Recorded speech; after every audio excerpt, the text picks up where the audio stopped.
Chris Wrestling Views, you guys, here on YouTube.com. Be sure to like, comment, and subscribe to my YouTube channel, you guys, and join today. Alright, you guys, so let's go ahead and jump into this WWE SummerSlam match card and talk about things that could happen going forward, give you the rating, and all that good stuff. So let's go, you guys. First match of the night, you guys, we had Logan Paul versus Ricochet. So with that being said, you guys, Logan Paul versus Ricochet was a pretty good match, I would say the least, you guys. They definitely did, build up the show. So 1 out of 5 stars in that match, you guys. I can probably give it a 3. It was okay, wasn't too good, but it was okay for at least the show. So you guys, so yeah, the ending match of that, Logan Paul ended up knocking out Ricochet with some brass knuckles that he was given by one of his friends that was nearby ringside. All right, you guys. So let's see, what else match did we have next, you guys? What else match did we have next?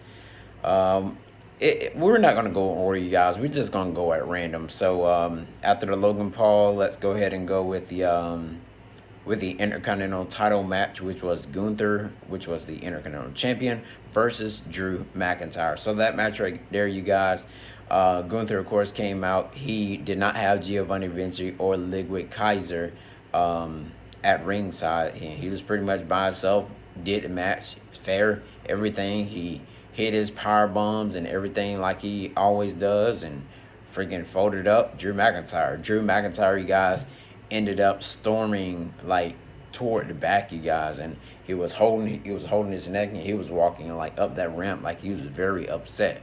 So you guys, what does this mean now for Drew McIntyre? Of course, he hasn't signed a new contract with the WWE, and of course his contract expires I think at the beginning of the year, so that pretty much is coming around real soon. But I don't know, maybe he'll go heel, maybe he'll get some type of opportunity, maybe he'll attack Seth Rollins, he'll maybe do something, but we're going to see what's going to happen here.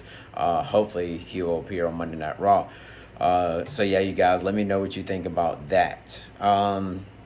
Let's go with another match. Let's go with the Ronda Rousey versus Shayna Baszler MMA rules match. We already knew what was going to happen in that match, you guys. Shayna Baszler ended up picking up the victory. Ronda Rousey did a couple things in that MMA rules match, made her feel like she was back in the back in the octagon again, and I can tell that she definitely did enjoy that match with her friend, best friend, Shayna Baszler. But Shayna Baszler ended up winning this match, you guys. That was my pick on that match, the Logan Paul and Ricochet match.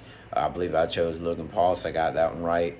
And then what else match? Okay, so we just did those two. And then the Slim Jim Battle Royal match featuring LA Knight, Sheamus, Tommaso Ciampa, Shinsuke Nakamura, AJ Styles, and Chad Gable, of course. And then we also had the return on TV of Omos, that MVP ended up saying Omos was going to be in the match. Omos ended up, you guys, during that match, he ended up getting thrown out by everybody, you guys. I was like, geez. See, I thought what was going to happen, you guys, I thought they were going to mess LA Knight over by putting Omos in the match, but apparently, you guys, that did not happen. So I was pretty much happy about that, you guys. And I was like, yes, save the day once they all eliminated him. But anyways, you guys, last two in the match, which was Sheamus and LA Knight. Sheamus ends up getting clothesline out the ring by LA Knight, and LA Knight wins the the Slim Jim SummerSlam Battle Royal. That's what I want to call it. All right, you guys. So let's go with the next match after. Oh yeah, and I did kind of lose this one, you guys. I said Drew McIntyre was going to win the Intercontinental Championship. But, of course, the reason why, you guys, is because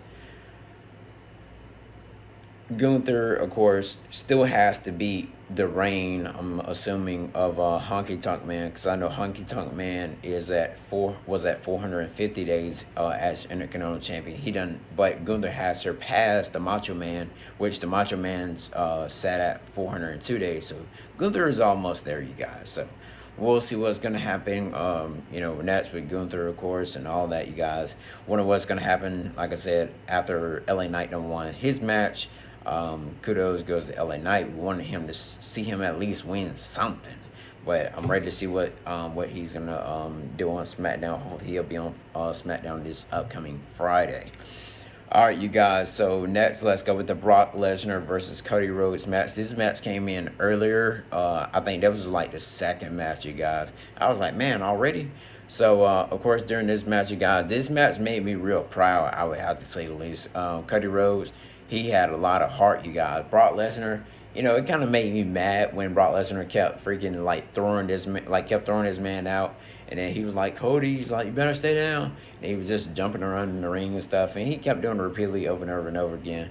But you guys, with that being said, I was pretty much intrigued by the match. And then he put Cody Rhodes through the table. And Cody Rhodes ended up like freaking just still got back up. And then Brock Lesnar, and them, they kind of had a little altercation in the ring, so on and so forth. And then Cody Rhodes used some steel steps, of course, throughout the match, you guys. Long story short, you guys, Cody Rhodes ended up having Brock Lesnar in the Kimura, and you seen Brock Lesnar turning purple. I was like, really? I was like, I hope he's not selling this thing, but he probably was. But anyways, you guys, long story short, of course, you guys, let's continue on to go deeper in the match.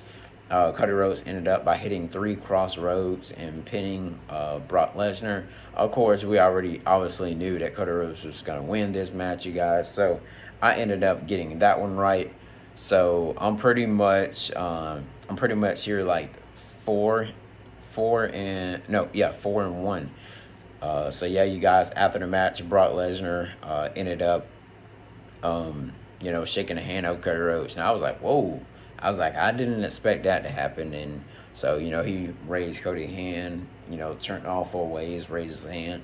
And I thought that was pretty impressive. Brock's end up, high-fiving everybody's hand as he was making his way back out of the injuries round. So, of course, you guys, with Brock Lesnar, he's probably going to be gone for 6-7 months. Come back time for WrestleMania and, have a big match. So, hopefully, it might be Gunther. I'm definitely going to be ready to see Brock Lesnar versus Gunther definitely in a match. So we'll see, you guys. All right, you guys. So let's go next with the World Heavyweight Championship match: Seth Rollins versus Finn Balor. So this match pretty much, you seen like the rest of the Judgment Day, Rhea Ripley and Finn Balor Rhea Ripley and Dirty Dom come over by the timekeepers area coming through there. And then Damian Priest, he ended up coming out first. And then they were trying to, they tried their best to try to distract the referee to try to, get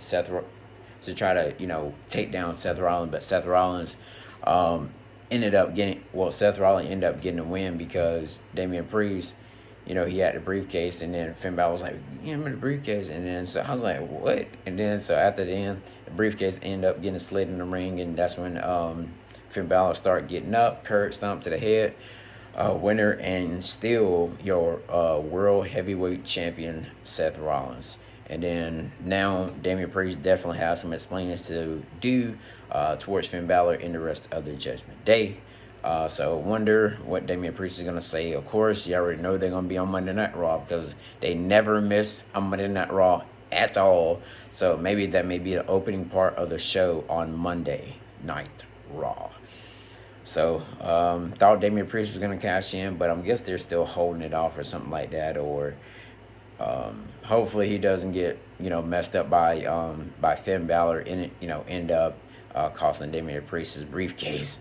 So next, you guys, let's that or Damian Priest gives like Finn Balor, like it'd be like a triple threat: Damian Priest versus Seth Rollins versus Finn Balor or something like that.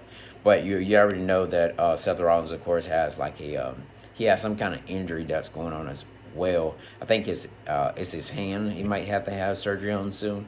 That I heard, but correct me if I'm wrong, you guys. I think it's his hand. All right, you guys. So next, let's before that, you guys, let me give a rating on this match. I will give this match a 3.5 out of 5 stars. But we'll do the whole rundown of the rating on the matches, you guys. And then after that match, you guys, let's go with the women's the WWE Women's Championship match. We had Asuka versus Bianca Belair versus Charlotte Flair. I don't know why I always am about to say Ric Flair. During this match, you guys, it was pretty cool. Bianca Belair ended up tweaking her knee, and long story short, you guys, Charlotte Flair ended up having to figure eight on Asuka. Asuka ends up, like long like you guys, it was just so much to this match. Bianca Belair ended up getting the pin, winning the belt the first time. Dang, Io Sky, she come running her little self out there, you guys, and she ended up picking up the win. The crowd went crazy. I was like, I was like, okay, cool. Now, of course, Bianca Belair is definitely, she's about to go to heel, you guys. We about to see it on SmackDown this Friday. I feel like we will see it on SmackDown this Friday or next Friday, but I'm hoping really much this Friday. So, hey, you guys, that match right there, 1 out of 5 stars. I can give this like a 3.5 as well. So, like I said, I'm more wondering what's next for Bianca Belair. But Asuka was definitely shocked that Bianca Belair, got the pin. So, next match, you guys, last but not least, the WWE Undisputed Universal Championship match. Of course, it was Roman Reigns versus Jey Uso. Jey Uso, he was putting on a good match and everything. And long story short, Solo Sikoa ended up getting in the face of Roman Reigns. And Roman Reigns, he was saying, what was he saying? I can't remember what Solo was saying to he was doing that thing like Umaga used to do, but it was pretty cool, you guys. Long story short, Jey Uso was almost had a spear Roman Reigns. He bounced out the other rope. You know how Roman Reigns always hit his spear, but you guys, thing that happened was Jey Uso was close to getting the pin. Then somebody snatched his leg, and of course, you guys, if you go watch my video, the link is down below in the description about what was going to happen as of where Jimmy Uso was going to return and cost his brother Jey Uso the match. And you guys, when that happened, he looked at his brother, super kicked him in the head on the outside of the ring, you guys. And you guys, you just hear the crowd was shocked as a fool. I don't know if they didn't hear any rumors or anything, but they were irate over there in Detroit. And there was like, they just I don't know if I can say it on YouTube, but I'll say like a part of it. So there was like F you Jimmy, but it was loud, you guys. Like the whole thing was like F you Jimmy. I was like, geez. And pretty much, you guys, all this came about to what Roman Reigns and Paul Heyman was saying, and I guess Jimmy Uso took it all in. But this right here, you guys, is also gonna make for good good TV things as well, good TV timing, good matches. Payback is of course going to be Jimmy Uso versus Jey Uso, and a one-on-one match to get payback of what happened with Roman Reigns. So what is next for Roman Reigns now? What is next for Solo Sikoa? Because he was mad at Roman Reigns for spearing him during the match. So yeah, you guys, like, comment, subscribe to Chris Wrestling Views here on YouTube.com. Love you guys, and I'll see you guys in the next video. Peace out and stay watching.